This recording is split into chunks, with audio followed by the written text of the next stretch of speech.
it doesn't matter if someone looks different or comes from a different culture. At the end of the day, if you guys are fighting against social and racial injustice, that should really align you guys. Yeah. I could not agree with you more.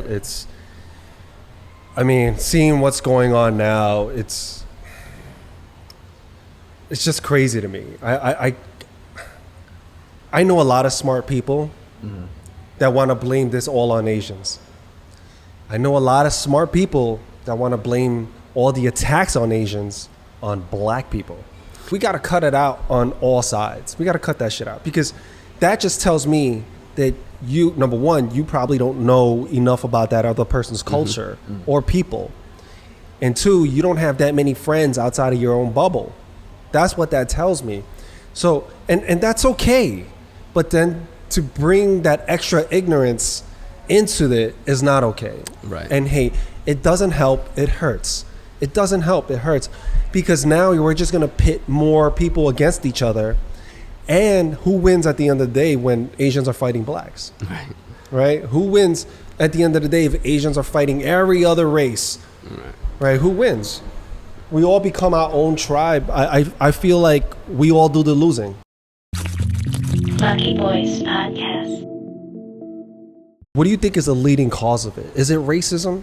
Is it anti-Asian rhetoric? Or do you think it's mental illness? I think, like I said, or something else. It's hard to say, but there's so many things to go into. I mean, a lot of times it could be mental illness. It could be that too. It could be also just this disdain and hate. Okay. Internally. We had a black activist, Ace Burns, here prior to you guys. Okay. When I asked him, I said, why do you think that people of color are attacking Asians? And he said, as a black man, as a black person, he feels like that it's because they can't find an alignment with Asians a lot of the times. So a lot of it, there's this disconnect. So when you don't understand someone, it makes it easier for you to attack them. What do you guys think about that? I think he also added that the reason for that misalignment or that communication, there is no communication between the two cultures, is ultimately because of white supremacy. So, I mean, I just wanted to add that because, that's holistically, that's his perspective. So I think right now, especially after the BLM movement and subsequently the Stop Asian Hate movement, I think BLM kind of paved the way for Asian voices to be heard, and I think that especially during the whole BLM movement, Asians really got involved, and it really showed that as a people we do align, and it's different from what our previous generations would think. The whole thing is education. It's educating someone and understanding more about what they come from. And I think exactly. I feel like during the whole Black Lives Matter movement, I learned a lot, things that I would have not known before. And then the more you learn about someone's culture, you realize that you do align with their views and their things. Because if you don't know enough, then it's easy to misalign yourself with them. It's easy to say that I hate them. So you feel like Ace has a point with that? Yeah, well, I would say that because if whoever learns more and educates themselves more, and if that's what he's saying, then you can find things that make you guys connect. And I want to add on to that too, because a short story, and I'm actually, I was a foster child. So I grew up in a Spanish household, and I had black family members, and so I think my dad, like growing up, you would hear things in the household about African Americans. Is your dad Asian? My dad is. So it's my biological. Oh, your biological. Okay. Yeah. So there's a long story there, but basically, when I was younger, I was taken into a foster care, and then Spanish household, grew up there for like 3 to 5 years. And then I went back to my biological father. We won the court case. He was able to get us back. So I think that experience really did change it for him, because, there was a person of another, another ethnicity and different culture taking care of his son and his daughter. And now that really flips the narrative, right? It's like, it really makes you think like, hey, I really need to change the way that I view it. And I think my dad was lucky enough to have that kind of experience, to be exposed. But not many people are, right? I think, as we said before going live, people are many times stuck in their own bubble. And the danger of being stuck in your own bubble. That's the point. Stuck in the bubble. Exactly. Yeah. If you're stuck in your own bubble, you think one way, and it's a one-track mind. But the thing is, you almost like close yourself off from other views. Right, and everything that you hear is just reinforcing your thoughts. It becomes an echo chamber. Exactly. And it's like if you're, let's say if you're super left and you're only like reading and watching left media, you're going to keep thinking that way. But I think if you're going to open up and hear both sides, you'll have a much more colorful picture. And then after that, then you can make a judgment on things. And most of the time, when you do learn about someone else, and then and you want to judge them now, you probably come out with a better light of them, you know, because you realize that there are things that you can connect on. Yeah, I can totally understand that. If I can't find alignment with someone or some common ground, it's very easy for me to disagree with everything you say. Yeah. And if something bad were to happen to you, it's pretty easy for me to not care or care less. You know, honestly, that all comes from conversation too. If you're not having conversation with someone that you don't understand, then you're never going to have that kind of idea. Just because you're pro-black or you're pro-Asian, and this goes for people on both sides of the field, does not mean you're anti-Asian, anti-black. I just want to put that out there. When people are saying that they support black lives, they support Asian lives, right? Whoa, we can't. Well, what about us? We do that on. I mean, do you see it? I see it on both sides. Right.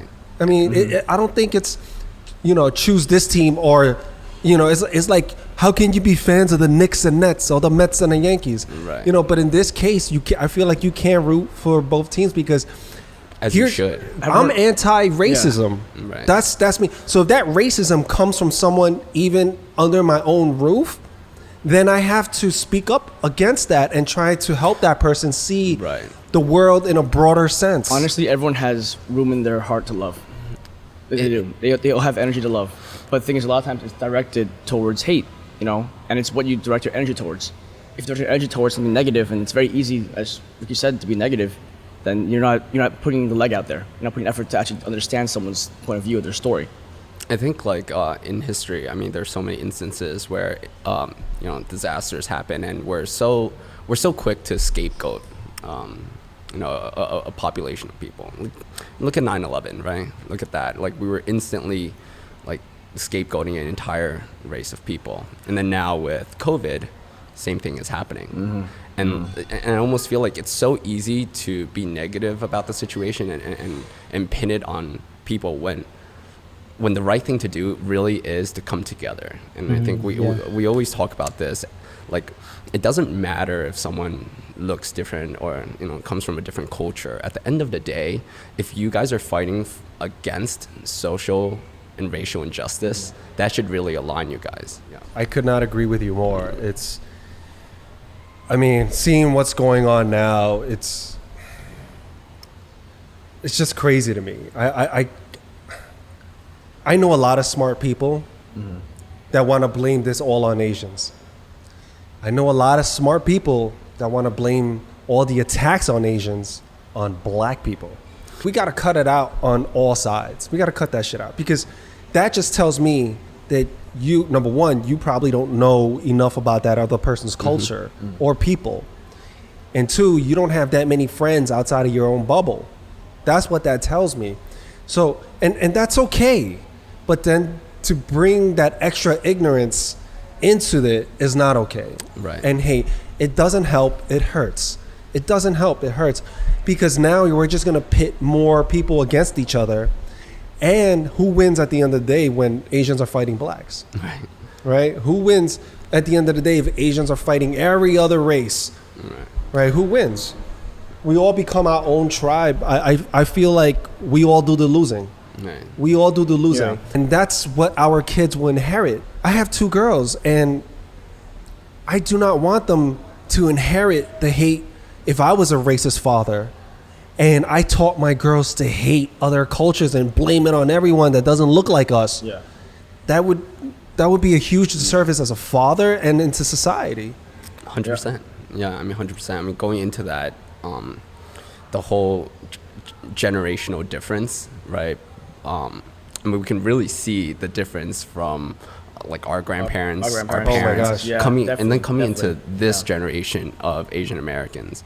I think that this generation has a much louder voice and are willing to speak up for the social issues at hand. But back then, it wasn't always the case. Even like even some of the people I've talked to that are in like their 40s, 50s, they were like, you know, we wanted this to happen back then, but we just didn't have the voice. I think that people were scared.